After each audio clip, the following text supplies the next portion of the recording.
Of an Erie Charter School is on the line tonight with the city school board considering closing that school. District officials say students aren't meeting academic requirements, but charter school leaders say they're being held to an unfair standard.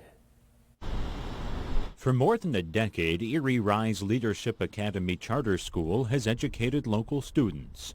That may change after an Erie school board meeting tonight. We're making the recommendation for the school board to require them to revoke their charter and close at the end of the year. Charter schools, although independently run, require approval and funding from their home districts.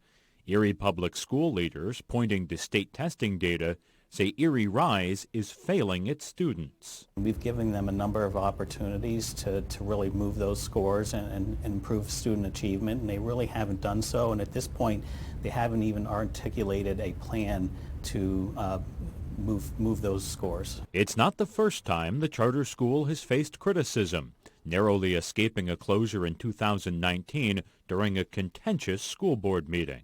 Based on your English language scores, I don't think your students could read the newspaper, sir. As part of a deal struck that year, Erie Rise could stay open through this year, but it had to improve test scores.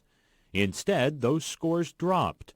But in a statement, leaders say they're not to blame, COVID is, saying the pandemic caused learning loss in schools across the country. In fact, 10 of Erie School District's 13 elementary and middle schools would not have met the same academic goals that Erie Rise is being held to.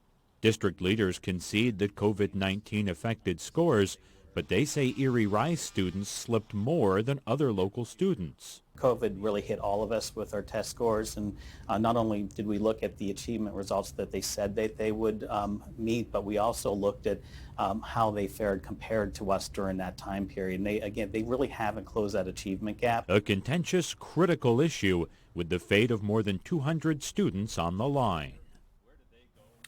Erie Rise leaders say their test scores have risen since they returned to in-person learning last year. They're asking the board for more time. If the board does decide to revoke the charter at the end of the year, district leaders say they'll help those students transition either A, to other charter schools in the area or to Erie public schools before next year. We talked about this at 5. It's a difficult balancing act. Yes, that's a lot of kids if you suddenly had to find new schools. On the flip side, if the school you're at isn't getting the job done, what do you do then? So, difficult issue and one that the board faces tonight. Yeah, very hard decision for sure. We'll keep you updated here at Erie News Now.